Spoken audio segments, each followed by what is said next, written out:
Bom dia a todos. Muito obrigada a presença de vocês, em primeiro lugar, a participar do nosso painel. A gente hoje vai falar um pouco a respeito do mercado de grãos. Eu, Raquel Andrade, em nome da ADM, convido a todos para assistir, então, o nosso painel Cenário de Grãos no Brasil e no Mundo e os impactos no mercado de nutrição animal. A gente vai começar com o Luciano Souza, que é o nosso diretor de grãos da ADM. Bom, obrigado, Raquel. Bom dia a todos. Obrigado aí pela honra de nos prestigiar com a presença de vocês. Fui incumbido aqui pelo time de nutrição animal para falar um pouco do mercado de grãos e o nosso time de inteligência de mercado colocou alguns slides que a gente entende que são informações que impactam na formação de preços nesse momento, sabendo que é bastante difícil, né? As coisas são dinâmicas, voláteis.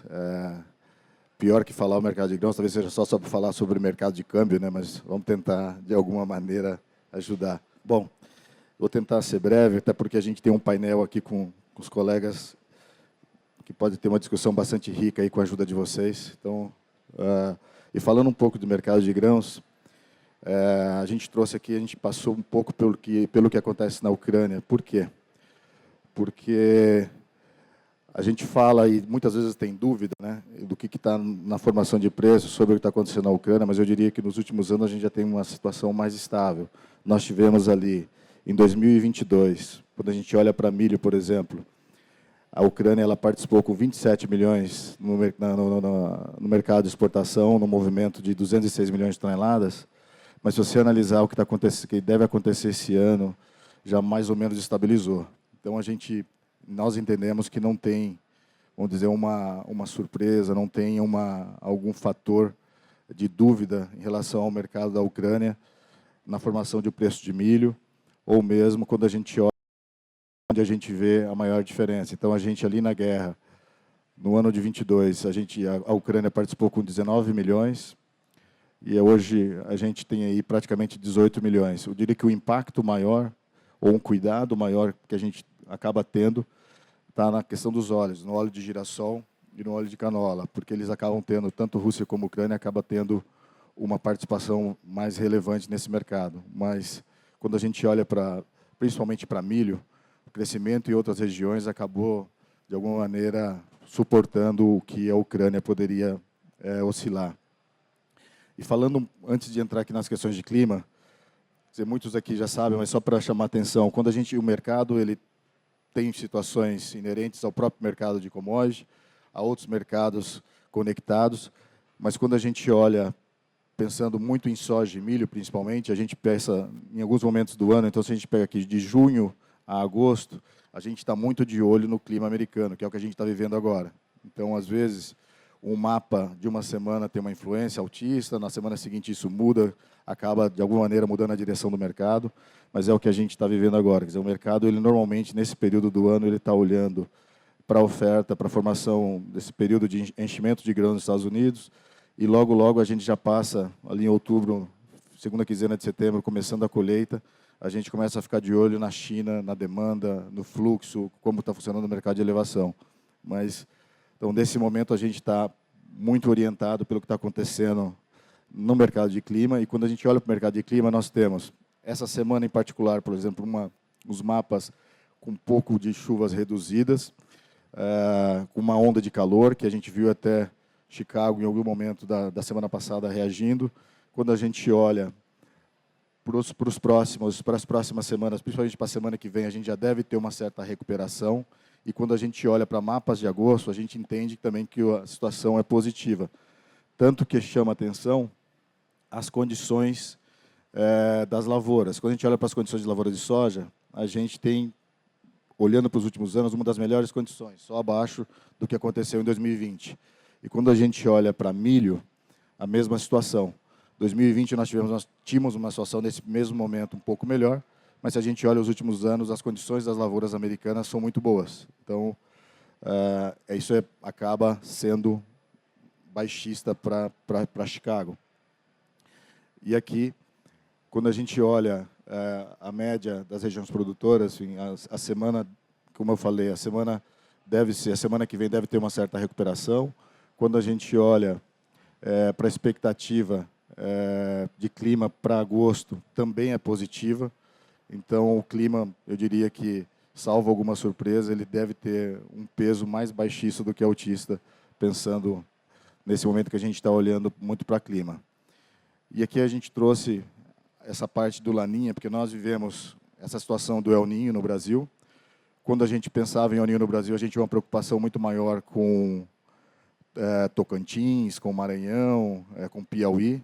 E o que a gente viu esse ano foi uma característica um pouco diferente. Quer dizer, o sul do Tocantins sofreu, mas a surpresa foi o que aconteceu no Mato Grosso. O Mato Grosso normalmente não sofre num ano de El Niño como sofreu esse ano, que foi algo que não estava no radar. Então, quando a gente conversava com os meteorologistas, com os nossos técnicos, a gente não tinha isso no radar. Tínhamos outras preocupações, esperávamos o Mato Grosso com uma safra cheia, mas no final o Mato Grosso acabou sofrendo, que podia ter colhido aí 46, 47 milhões e deve ter tirado aí 37, 38 milhões. Então, acabou tendo uma diferença bastante grande no mercado brasileiro de soja. E olhando aqui, olhando para os S&Ds, vou dividir um pouco com vocês esses quadros de oferta e demanda de soja, milho, Brasil, Argentina, Estados Unidos e global. O que nós temos? Nos Estados Unidos, então, a gente trabalha com esse cenário. Quando a gente olha para os Estados Unidos, a gente tem essa expectativa de que a produção realmente venha ali acima de 380 milhões e a gente tem os estoques com um leve crescimento. Então, a gente considera que, eventualmente, possa ter até um pouco de upside nisso, dadas as condições. Então, a gente tem uma situação nos Estados Unidos de recomposição de estoque, de crescimento de estoque. Se você olhar a relação estoque e demanda dos últimos anos, nós vamos aqui para 24, 25, se confirmando essa colheita, para um aumento nessa relação de estoque e uso. Então, é algo que acaba pressionando também Chicago. Quando a gente olha para o Brasil, nós temos uma situação um pouco diferente. Então, a gente tem no Brasil, eu chamaria a atenção para essa parte do consumo. Então, a gente tem a parte de consumo de ração, que aqui, muitos aqui têm esse número até muito mais afinado do que nós, mas a gente tem uma situação aqui de consumo que pode ser até um pouco maior, e principalmente quando a gente olha para o consumo de etanol. Então, a gente está aqui com 16,5, 17 milhões, mas isso pode ser maior. Então, talvez a gente tenha aqui, talvez 1 milhão e meio a mais. Então, a situação de estoque de milho no Brasil, ela se vê apertada. Exemplo do que acontece, por exemplo, no Mato Grosso do Sul, que acaba abastecendo muito as granjas do Sul. O Mato Grosso do Sul, com as novas usinas de etanol, fica com um quadro de oferta e demanda negativo. E o que a gente tem ali é o quê? A gente tem uma redução no programa de exportação, mas quem estava acostumado a se abastecer no Mato Grosso do Sul tem que ir mais longe, tem que ir no Mato Grosso, tem que ir no Goiás. Então, muda um pouco o perfil dessa originação e dessa dinâmica de comercialização. Então, a gente vê, vou falar daqui a pouco dos estoques mundiais eventualmente estáveis, mas quando a gente pensa em milho Brasil, a gente vê uma situação mais apertada. E aqui, a Argentina vem com uma safra boa também, mas a particularidade na Argentina, embora com os estoques mais apertados, se deve muito à questão do ritmo da comercialização. Então, a história do dólar soja ou dólar milho, a expectativa do que vai acontecer com o câmbio, essa diferença entre o câmbio oficial e o câmbio blue, acaba impactando muito no ritmo que o produtor vende. Então, tem milho, tem soja, tem estoque, mas em que momento que o produtor vai realmente comercializar? Isso acaba impactando muito também nos bases aqui. Em algum momento, o produtor argentino acaba segurando, não participa do mercado, e, eventualmente, com alguma decisão sobre o câmbio, você tem uma oferta concentrada. Então, tem que também a gente precisa ficar muito atento a esses movimentos, porque acaba impactando muito na formação do basis aqui na região. E, olhando para a China, a gente vê que mesmo com um leve crescimento mais ou menos da área na China, a gente tem uma expectativa de produção maior, e a China, a gente vê ela mantendo esse ritmo de importação. A gente não viu esse ano ainda o mesmo movimento dos anos anteriores, principalmente do ano passado.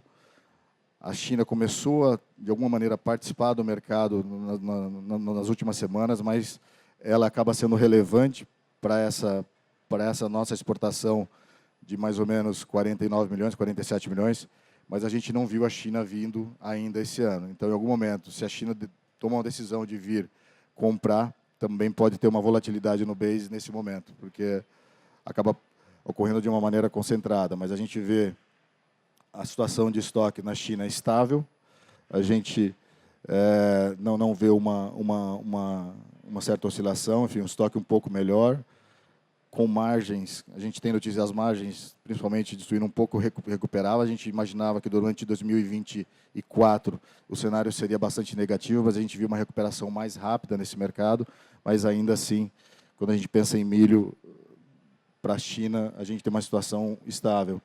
E olhando para o estoque global, como eu disse antes, a gente tem, com esse desenho de produção e de consumo, um estoque mais ou menos estável.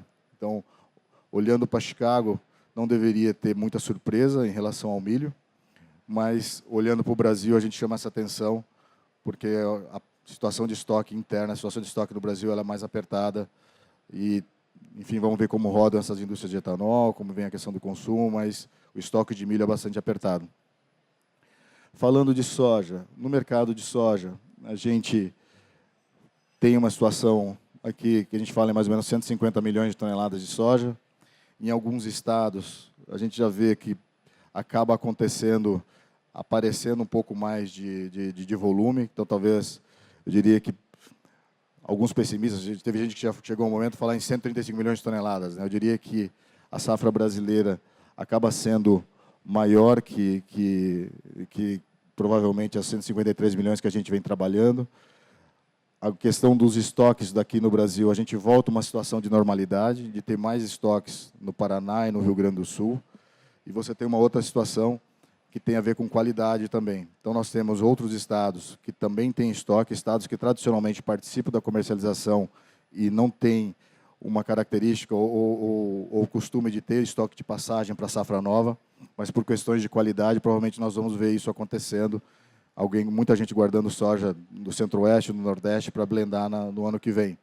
Mas o que a gente chama mais atenção é o risco aqui que a gente tem no nosso plantio. Quando a gente olha para a situação de estoques, eventualmente aqui o sul do Brasil com mais ou menos 11, 12 milhões, a gente vê uma preocupação porque os Estados Unidos vão estar colhendo uma safra provavelmente cheia, com Chicago aí ao redor de 10,30, 10,40. O Brasil vai estar plantando, nesse momento, uma área aqui um pouco maior do que a área anterior. Então, o crescimento de área talvez seja menor do que esse, mas a gente deve crescer entre 1% e 2% ainda no plantio. Porém, quando a gente estiver colhendo, talvez a gente tenha um Chicago aí bastante abaixo, porque nós vamos ter os Estados Unidos recompondo estoque com uma safra boa, nós vamos ter o Brasil numa situação de laninha moderada, com potencial para colher uma safra muito boa também, ou seja, nós vamos para o ano que vem para um aumento considerável de estoques. Então, é um ponto de atenção mais, eu diria, para os nossos clientes de originação, que é importante que eles vão travando os custos, mas quando a gente fala para esse público aqui que pensa no preço da ração, acaba sendo uma boa notícia, porque existe uma tendência de aumento de oferta. A Argentina, a gente vê uma situação também normal, moderada, enfim, um pequeno crescimento na área. Talvez 51 milhões seja otimista, mas, enfim, o Laninha moderado talvez não crie tanto problema para o Sul. Então, é possível que a Argentina tenha uma safra regular ou boa. Então, que ajuda também a ir compondo esse cenário de estoque global que a gente vai falar em seguida.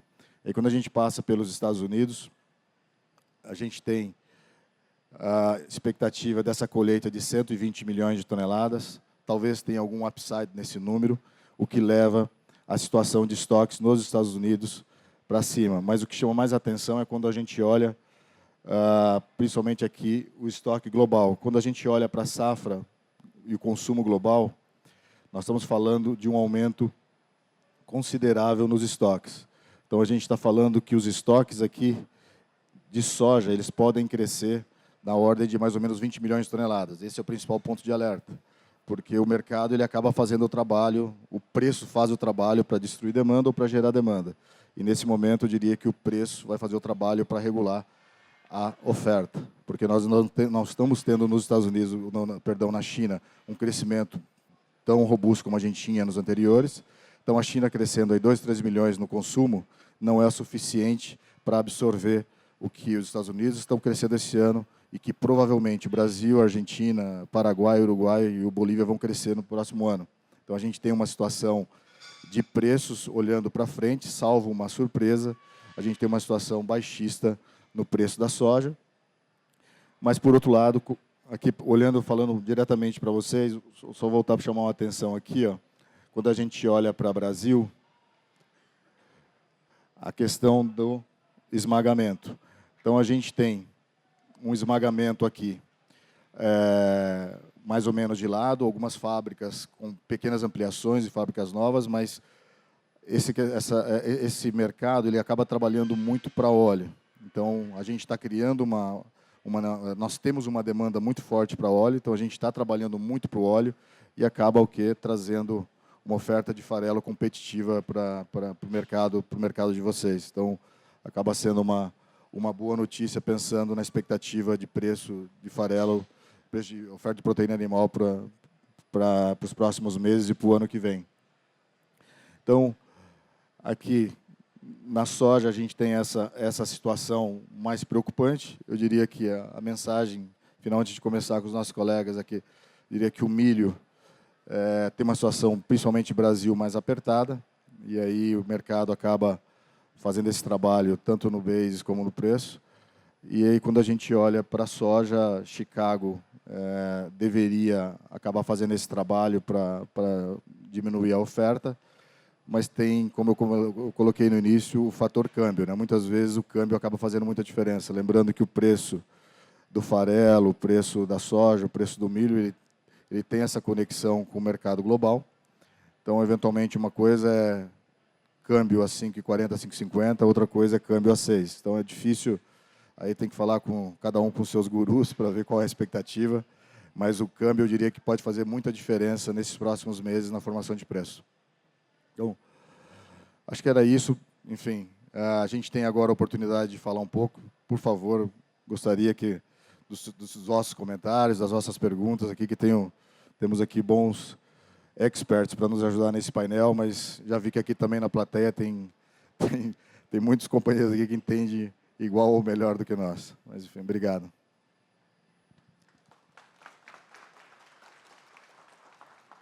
Obrigada, Luciano.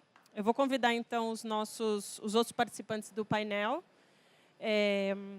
para compor aqui a nossa mesa redonda. Então, o senhor Mário Sérgio Assayag Júnior, gerente técnico da Viagem para a América Latina, representando aqui a avicultura. O senhor Valdomiro Ferreira Júnior, presidente da PCS, Associação Paulista dos Criadores de Suínos. E o senhor Francisco Medeiros, diretor-presidente da Peixe BR. A ideia aqui, pessoal, são os nossos especialistas comentarem um pouco em relação a esse cenário que o Luciano apresentou, trazerem dentro das áreas, né, avicultura, suinocultura e aquacultura, o que a gente tem de expectativa em relação a esse mercado. Né, e, por último, discutir juntos. Eu acho que, como o Luciano falou, né, a gente tem bastante experiência aqui na plateia para a gente poder trocar informação e fazer desse painel o mais valioso possível para todos. Bom, obrigado por se juntarem aqui para nos ajudar. Por sorte, a gente olha aqui um público bastante experiente, então se prepare, vão apertar vocês também. Mas eu gostaria de repente começar passando com a impressão de vocês, enfim, como vocês estão vendo esse cenário. E fiquem à vontade para discordar, viu? Aqui, todas essas projeções são bastante dinâmicas, né? Então, fiquem super à vontade para trazer a visão independente de vocês. Obrigado pelo convite. Bom dia a todos, né? Falando um pouquinho do cenário de avicultura, né? Um cenário paralelo ao que foi apresentado aqui, nós podemos considerar que o mercado de consumo de grãos, que relacionado ao crescimento da avicultura, ele vem o cenário para os próximos anos não é muito diferente do que a gente tem dos últimos 10 anos, que é um crescimento aí de 1,8% a 2,1% ao ano. Esse crescimento ele vem constante. Vocês que trabalham com grãos perceberam o que aconteceu com a demanda nos últimos... se voltarmos 12 anos atrás, vocês viram que o consumo na China foi aumentando gradativamente. Em média, o alojamento de frango, isso não são os dados, né? Ele aumentava 8% ao ano, no mercado que é 2,5 vezes da América Latina. Então, você tem 2,5 vezes a América Latina crescendo 8 a 9% ao ano. Então, isso gera demanda e vai puxar produto, vai puxar... E o que aconteceu nesse processo? Nós tivemos uma substituição nessa evolução. Não é que aumentou o consumo de carne na China, que é o maior erro que se comete nas análises, né? O pessoal diz que aumentou o consumo. Não aumentou absolutamente nada além dos 2% ao ano. Essa diferença de spread de 2% para 9%, basicamente é a troca de matriz proteica. Porque saiu do frango de fundo de quintal, lá o frango amarelo, pequeno, o pato. Vocês sabem que a China consome muito pato e marreco, que equivale a mais ou menos a 25% o Sudeste Asiático do frango branco. Se a gente fazer uma relação, lá tem um grande mercado. Só que o consumo caiu 80%. Por que caiu 80%? Que nós tínhamos um pato que tinha uma conversão alimentar de 0,3, e ele, quando foi fechado por influenza aviária, ele passou para ter uma conversão de 2,8, 2,9. Então, o preço desse pato, desse marreco, aumentou quase 10 vezes. Então, aquela população que comia o pato, aquele frango amarelo no fundo de quintal, que não pode mais criar por influenza, passou a ser obrigado a consumir, entre aspas, o frango branco. E aconteceu na cadeia de suíno também, que a substituição do o suíno de fundo de quintal para o de comercial foi por peste suína. O nosso caso de avicultura foi por influenza aviária. E o que aconteceu nos últimos 2 anos? O crescimento, principalmente no ano passado, o crescimento foi só de 1,8%. E o mercado percebia um aumento de demanda de grãos de ração com crescimento para a avicultura de 8%, 9% ao ano. É mais ou menos isso, né? E por que agora não vai crescer mais? Porque essa substituição já ocorreu. Então, agora, nós temos um mercado asiático que não vai gerar tanta demanda de crescimento anual. A gente olhava sempre os estoques de passagem e falava, não, o estoque de passagem devia ter sido maior. Por quê? Porque quando se analisava o consumo, não estava considerando esse cenário de aumento, certo? Então, o que acontece? Esse aumento que tem esse ano, que é um aumento totalmente atípico de demanda de matrizes, de volume, que é uma demanda de 6% frente ao ano passado, onde o esperado é de 2%, ele não vai trazer uma demanda concentrada na Ásia, ela está bastante distribuída. Então, esse cenário, ele não... esse cenário atual vai refletir no consumo de grãos para 2025, 2026. Certo? Só que, então, aquela concentração que tinha na Ásia desapareceu, porque a matriz proteica foi substituída, e agora passa a ser uma distribuição normal de um crescimento de 1,8% a 2,1% ao ano. Com pico para esse ano, recompondo o estoque, recompondo o alojamento, principalmente da Europa, que tinha perdido por causa do frango de crescimento lento, e agora a gente vê um cenário aí de muito mais estabilidade, concentrado nos países exportadores. Então, assim, países que tiveram influenza aviária e passaram a usar vacina, não vão crescer, vai crescer só o cenário, só a realidade do crescimento econômico do país, e os países que optaram em não trazer a vacina de influenza vão ter um forte impacto de crescimento de demanda porque vão buscar exportação. Esse é o cenário, assim, rápido. Boa tarde. Boa tarde. Boa tarde. Desculpa, é para acordar mesmo, né?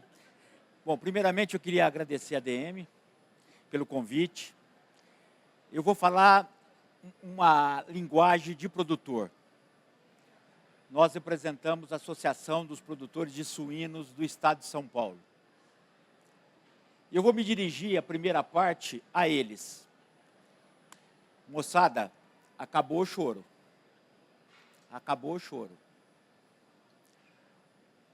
O cenário que se está despontando para o cenário de proteína brasileira é fantástico. Nós vamos passar um período muito favorável. Nós não temos dúvida disso. Quem estava ali agora há pouco na sessão solene, o Santini teve a felicidade, eu não sei se foi o Santini, mas dizer o seguinte, eu tive essa informação agora que China, só a China, do consumo dela, 50% da proteína vem do Brasil.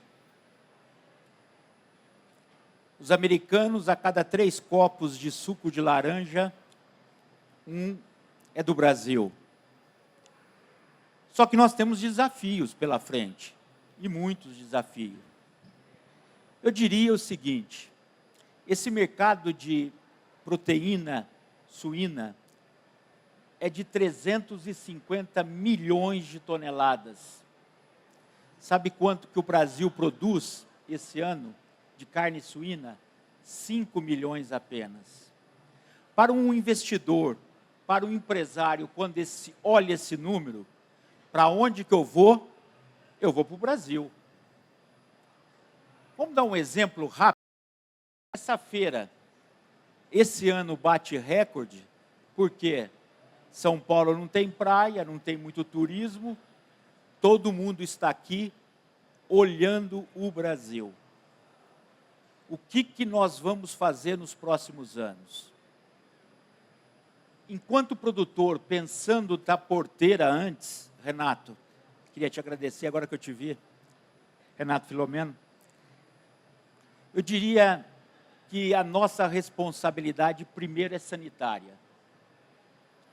Nós não podemos perder esse foco. Tanto na avicultura quanto na suinocultura, a nossa responsabilidade está dobrando, cada vez mais. Porque cada vez mais você participa do mercado mundial, o teu nível de responsabilidade dobra também.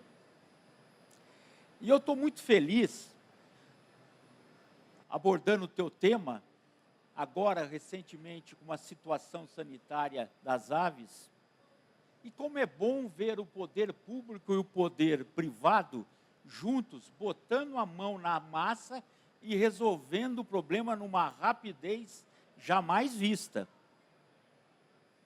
Então, sanidade é um ponto fundamental. O segundo, que eu diria, está na hora da gente olhar a nossa produtividade. Nós não podemos mais crescer em volume se nós não temos capacidade de aumentar a nossa produtividade. Então, atenção, olhar os números da sua granja em termos de produtividade. Falava-se um número ali agora há pouco, o que representaria em termos de produtividade? Na área de proteína animal, 20%, um crescimento de 3,5% representa 20 anos. Um crescimento de 5% acumulado vai representar apenas 14 anos de impacto. Em resumo, o nosso setor sofreu muito. O setor de proteína animal. Preços baixos, custo alto. Quando eu vejo os números, não tem comodismo. Situação dos grãos é desconfortável para nós. E o que nós precisamos? É buscar mercado. Não ficar só na mão da China. China acho que já deu a sua participação. Nós temos que abrir novos mercados. Me perdoe usar o último tema em nível da primeira pessoa.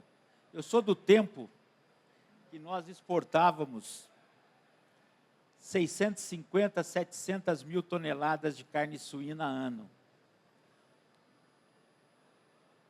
Esse ano, nós vamos ultrapassar 1.100.000, 1.200.000 toneladas. Então, o mercado externo, que tinha uma participação de apenas 17%, já está em 25% e logo, logo vai ter 30% de participação em termos de proteína suína. Resumo da ópera. Nós vamos ter dois grandes mercados. O mercado externo, que depende única e exclusivamente de uma coisa chamada câmbio. Nós não dominamos ele, mas nós podemos participar. Produtividade e o mercado interno. Não existe consumo de proteína animal num país que não tem renda, salário alto. Consumo está atrelado à renda. Pelos números que estão sendo apresentados recentemente, esta semana, está se entendendo que nós teremos um segundo semestre mais positivo em termos de consumo. Para quem não é da área, nós não temos a capacidade de mexer na nossa produção como tem a avicultura. Em 50, 60 dias ela mexe a sua produção. Para aqueles que não conhecem, o que nós vamos consumir no carnaval do ano que vem, já está na granja. Então, nós não temos como mexer. Então, eu queria dizer que nós somos parceiros da ADM através do Consórcio Suíno Paulista, que é uma central de compras. E eu queria dar como testemunho, se me permitir um minuto. Pessoal, nós não podemos ter mais visão que meu avô produzia suíno, que meu pai produzia suínos. Nós temos que enxergar todos os segmentos da cadeia produtiva. Nós temos que ser parceiros. Eu presido a Bolsa de São Paulo há muitos anos. Demetrios, está aqui, de Monte Alegre do Sul. Há 10 anos atrás, a gente ia lá e achava que o frigorífico era nosso inimigo. Hoje, o frigorífico tem que ser nosso parceiro, porque ele faz parte do segmento. E aí eu queria dizer, para criar um pouco de polêmica, para dar debate, que o que nós precisamos? Trazer agora o mercado do varejo, como já muito bem fez o frango. É eles que vão vender o nosso produto. É eles que vão entregar o nosso produto ao nosso objetivo principal, que é o consumidor. Não tem outra. Como último exemplo, 10 anos atrás iniciou-se uma campanha no Carrefour sobre carne suína. O chefe dos produtos perecíveis da rede Carrefour disse o seguinte: eu estou louco para conhecer uma granja de suínos que eu nunca fui. Você acha que essa pessoa está comprometida em aumentar a nossa venda? Então, nós temos que ter parceiros. O mercado é gigante. Sempre a gente sempre foi pessimista, mas agora, na mesma forma, eu vou iniciar de uma outra forma, ou terminar. Acabou o choro. Agora é hora de voltar para a granja, fazer produtividade, diminuir custo e trabalhar com dados. O que nos condiciona a ser um potencial no mundo? Água. Terra nós temos. Fertilidade nós temos. Nós temos que se preocupar com água.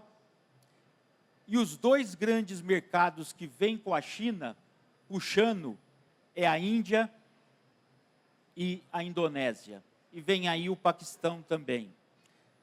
Nós estamos mexendo numa área de países emergentes que, para nós da suinocultura, tem uma questão de religião. Nós sabemos que alguns desses países que nós citamos têm a questão de muçulmanos que não consomem carne suína. Então, nós precisamos achar também alternativas para colocar a nossa carne.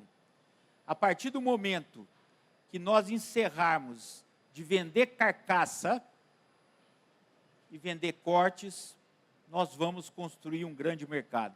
Desculpa se eu me estendi, mas eu queria fazer essa colaboração e, mais uma vez, agradecer a ADM. Bom, obrigado mais uma vez pelo convite da ADM. Eu sou Francisco e estou presidente da Associação Brasileira de Piscicultura. Nós somos a proteína mais jovem, começando aqui aproveitando ali a fala, onde não puder vender suína, a gente vende tilápia. Então, nos últimos 10 anos, peixe de cultivo no Brasil, porque a gente trata especificamente de fish farm, teve um crescimento de 5,3% ao ano, e quando a gente fala de tilápia, que hoje corresponde a 65% do nosso negócio, nós crescemos 103% em 10 anos. Então, foi o melhor histórico de aumento de consumo de uma proteína animal nos últimos 10 anos, foi exatamente no caso da tilápia. E por se tratar exatamente de uma proteína que é uma commodity mundial, produzida em 90 países e comercializada em 140.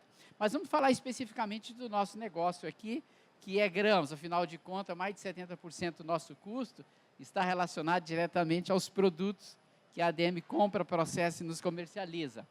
Nós tivemos, principalmente o ano passado, no último trimestre do ano passado, que tivemos um ano de 2023 muito bom para o setor, um dos melhores dos últimos 10 anos, em termos de rentabilidade para o produtor, mas nós ficamos bastante assustados com o que nós estamos vendo na questão do plantio de soja, o atraso no plantio de soja, produtividades baixas. Haja vista que, no nosso caso de piscicultura, a nossa principal demanda, no caso de grãos, é proteína. A gente trabalha com uma ração média aí de 32% de proteína. E, basicamente, essa proteína é proteína de origem vegetal, porque a gente trabalha com peixe que tem uma digestibilidade muito boa para isso, sendo o carro-chefe farelo de soja e agora o DDG, né, que veio exatamente para melhorar a nossa competitividade quando se fala de produção de peixe. E, aliás, é uma competitividade que, nesse momento, nós estamos surfando sozinho. Haja visto que o nosso principal concorrente, que é os Estados Unidos, não produz peixe.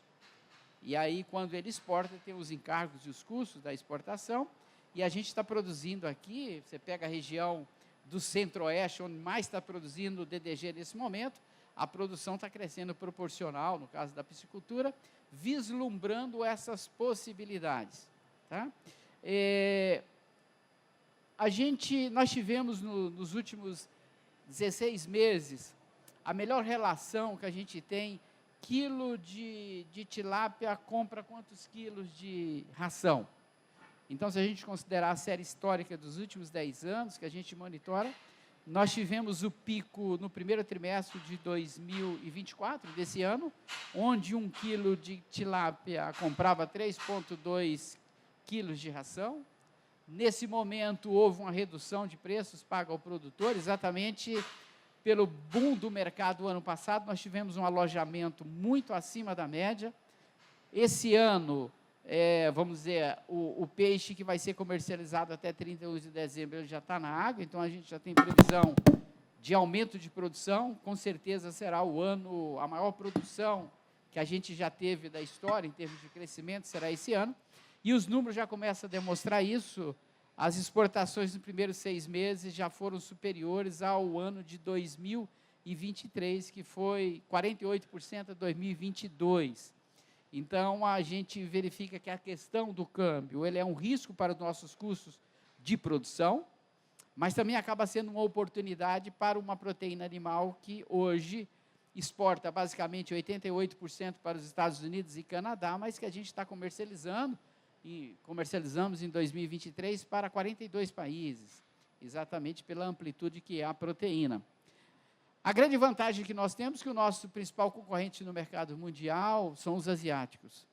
E os asiáticos compram grãos no mesmo lugar que a gente compra.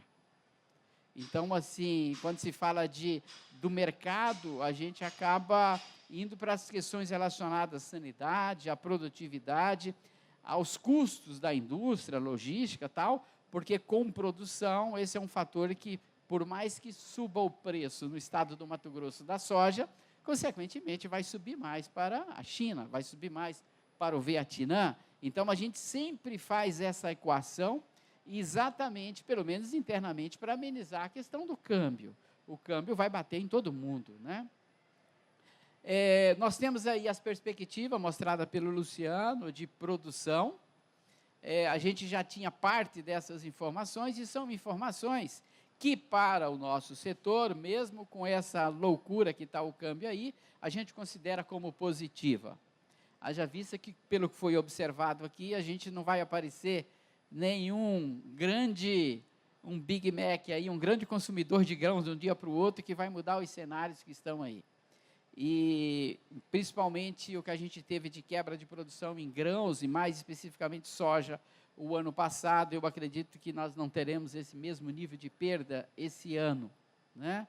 Então, assim, cada dificuldade que nós passamos, cada queda de safra que nós temos, acabamos aprendendo e criando dispositivo para se recuperar. O Luciano falou um fato aqui extremamente importante, que é o fato, soja ruim fica para o ano que vem para misturar com soja boa. Então, assim, você tem uma série de artifícios para manter uma equação que permita um bom preço para o produtor. Resumindo essa situação, a gente tem acompanhado o mercado de grãos e a gente considera um mercado de risco mais pelo câmbio do que efetivamente por qualquer outro fator de produção. Porque os problemas climáticos, eles estão aí, mas a gente observa também que está se criando a cada dia ferramentas para enfrentamento das questões climáticas. E essa variabilidade acaba sendo corrigida em parte. Positivo, e esperamos continuar com uma taxa de crescimento médio. No caso da tilápia, a gente espera até 2030 continuar crescendo 2 dígitos, o que isso é significativo. Hoje é 65%, devemos terminar a década em algo em torno de 78% a 82%, o que significa mais aumento de consumo de grãos para um animal que consome muita proteína. Obrigada a todos os participantes. Eu queria verificar perguntas, comentários na plateia. É uma pergunta para o Luciano. Você comentou dólar, e todos comentaram dólar, a incerteza do dólar, e o impacto dessa incerteza para a próxima safra.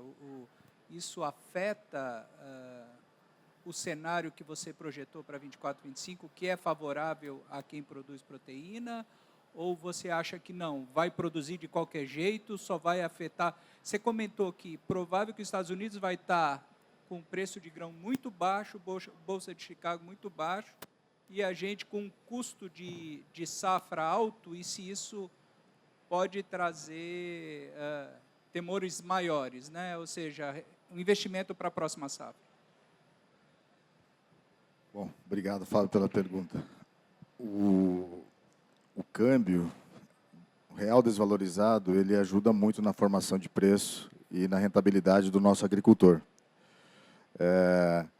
Quando a gente olha para a compra dos insumos e os preços que nós temos ainda nesse momento, a relação de troca, pensando em soja, insumos soja, para 24, 25, ela seria uma relação até melhor do que a 23, 24.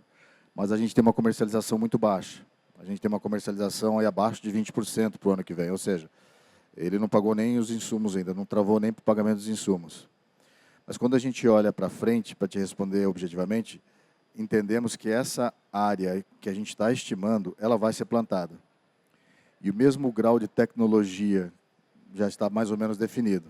Então, temos ainda uma preocupação com a entrega de fósforo, as importações, quer dizer, o produtor ele tomou a decisão de comprar o cloreto mais cedo, ele tinha expectativa de que o fósforo cairia assim como o cloreto caiu, que não aconteceu. Então, esse retardamento na decisão de compra faz com que também você tenha um gargalo logístico e um aperto na hora da entrega do produto. Mas, de maneira geral, entendemos que a área ela até cresce um pouco, a tecnologia se mantém, Então, dentro de um Laninha, nós vamos ter, sim, uma produção muito boa. Essa é a nossa expectativa, salvo uma surpresa. E aí vem a questão da comercialização. Acho que é importante o produtor ir aproveitando esses momentos. O nosso time leva muito isso para o campo, porque a gente não sabe o que vai acontecer com o câmbio. Então, tem analistas que falam de um câmbio abaixo de 5,50, tem analistas que falam de um câmbio acima de 6. Tem toda essa discussão sobre a situação fiscal do Brasil, mas é difícil. A vida de analista de câmbio deve ser muito complicada. Então, acho que o importante é, nesses momentos de mercado de clima, que a gente fala para o nosso cliente, olha, aproveita, vai travando a sua relação de troca. Nesses momentos que você tem uma volatilidade no câmbio, aproveita e vai travando realmente o seu custo, porque é muito difícil você prever um cenário com uma assertividade bastante alta. Então, enfim, vamos a velha cartilha, né? Vai travando os custos, vai trabalhando com média e você vai se protegendo, mas a boa notícia para o setor de vocês é que eu acho que tem um incremento na oferta. A gente olha para frente, todo mundo trabalhando muito para o óleo, e aí você tem aí muito farelo sendo oferecido e tem a situação do crescimento da indústria de etanol. Então, muito DDG também. Então, tem uma situação muito positiva para a produção de proteína animal. Mais alguma pergunta, comentários? Ninguém quer compartilhar alguma informação? Boa tarde a todos. Boa tarde, Ferreira. Qual que é o principal desafio da suinocultura paulista nos próximos anos?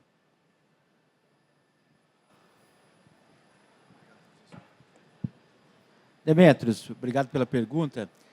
Nós, há 15 anos atrás, éramos o quarto maior produtor de suínos do Brasil. Perdíamos apenas para os 3 estados do Sul. Hoje, nós estamos indo para o 9º. A produção no estado de São Paulo não aumenta há muitas décadas. Nós temos hoje um plantel de 75 mil matrizes, altamente concentrada na mão de poucos. Só que, quando você vai olhar a produção na propriedade rural, você percebe que o produtor de suínos paulista, ele não é integrado. Ele é 100% independente. E ele tem na sua atividade econômica a suinocultura como terceira, quarta atividade. Não é especificamente a suinocultura. Então, com isso, qual que é a nossa previsão? Me perdoem os demais, mas acho que é bom fazer umas frases de efeito. O último estado a morrer a suinocultura independente é a paulista. Pode morrer as outras. Por que nós ficamos por último? Porque não tem uma produção tão próxima do consumidor como é a nossa. Qual é, então? Vamos pegar um exemplo básico. A maior suinocultura de São Paulo hoje está em Indaiatuba. Ele abate os seus suínos às 5 da manhã. No mesmo dia, esse produto já está na gôndola para o consumidor. O Mato Grosso leva 72 horas entre o abate e a logística para chegar. Qual é o nosso futuro, então? Muito bem perguntado pelo Demetrios. Eu não acredito na integração em São Paulo. O perfil do produtor paulista não é prestador de serviço. Ele tem uma outra visão. Como que nós vamos ficar? Cooperativismo no estado de São Paulo também não encaixa, porque nós tivemos umas 2 ou 3 experiências no estado de São Paulo que não foi bem sucedida.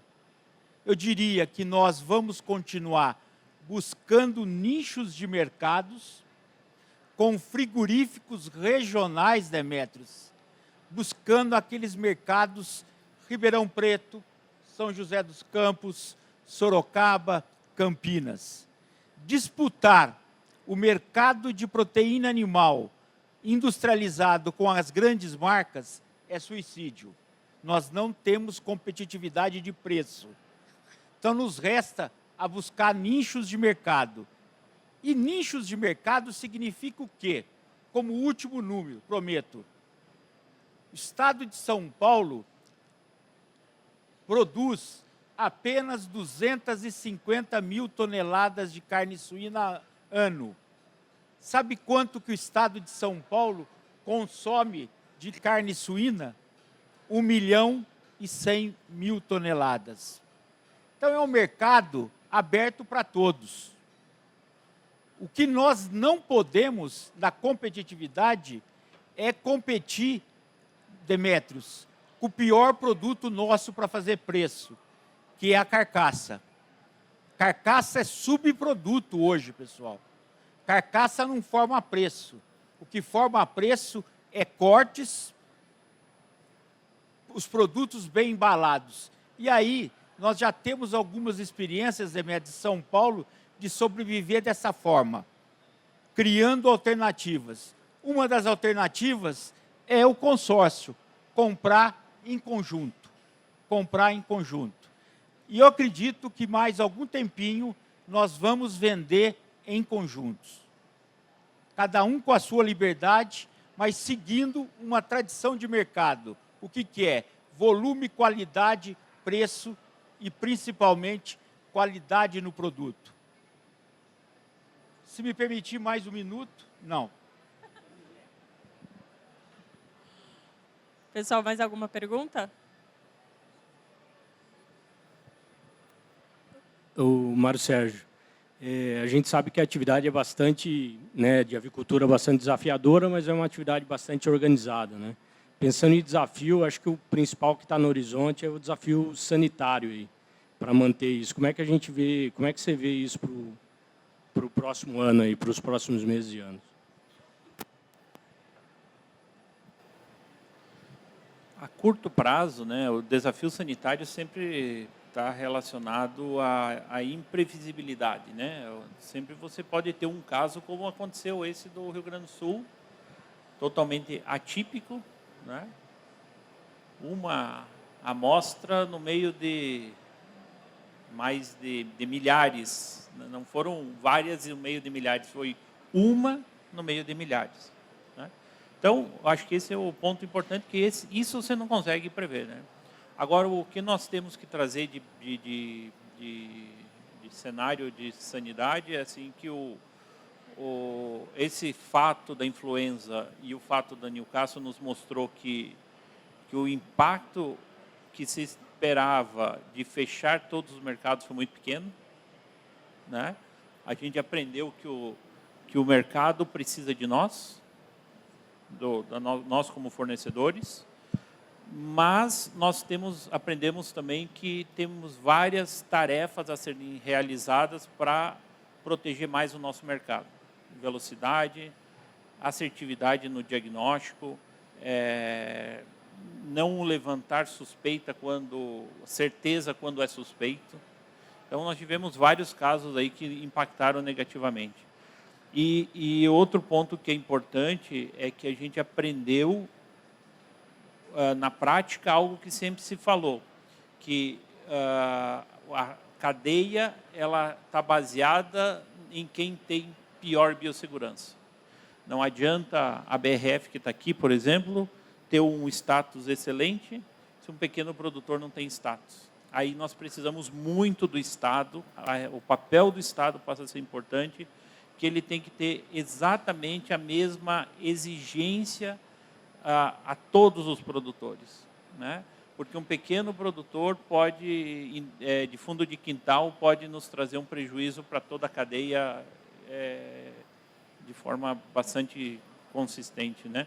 Então, se vê que a tua pergunta, assim, pensando no curto prazo é uma coisa, o que aconteceu, nós temos bastante a trabalhar e vamos trabalhar nisso. E nós temos aí um cenário de menor desafio. Agora, pensando no macro, nós temos um cenário de menor desafio para o próximo ano. Esse é o cenário que aquele vírus pandêmico que estava circulando, ele praticamente foi resfriado, digamos assim, né? Nós estamos aí há meses já com poucos casos pontuais. Obrigada. Pessoal, está acabando o nosso tempo, infelizmente. Eu gostaria de chamar o Fábio Catunda, o nosso diretor de criação, desenho e desenvolvimento de produtos técnicos e serviços, para agraciar os nossos participantes com um mimo.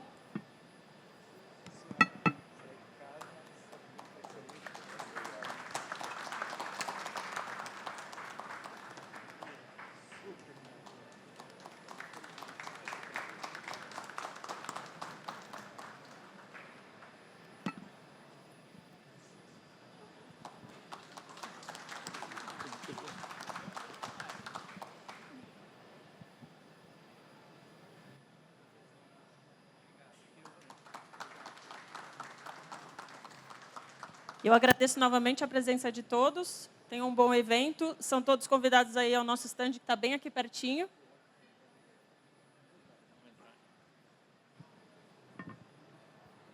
Só como representante de entidade de classe, eu queria deixar aqui um último pedido. O consumidor mais jovem vem vindo aí. Nós temos que se unir e hoje a CIAV está se tornando uma feira de proteína animal. Nós, da suinocultura, avicultura, piscicultura, bovinocultura, não produzimos animais, nós produzimos proteína animal. Então, uma situação ruim para a avicultura é ruim para todos. Então, em nome do setor, eu gostaria de dizer o seguinte: vamos sair daqui dizendo, não é produzir suínos, eu produzo proteína animal, porque o consumidor tem duas barreiras ali na frente, pessoal. Está crescendo dois setores que nos preocupam. Nós precisamos proteger o consumo de proteína animal, não só no Brasil. Desculpa, mas eu queria deixar esse recado. Obrigado, senhor Valdomiro.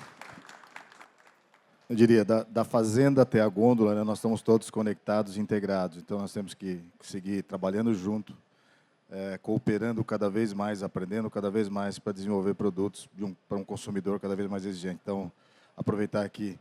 Obrigado, Raquel, por nos liderar, pelo convite. Obrigado, Fábio. Obrigado, senhor Valdomiro, Francisco e Mário Sérgio por enriquecerem aí a nossa conversa. E a vocês por nos prestigiarem aí na hora do almoço. Então, muito obrigado.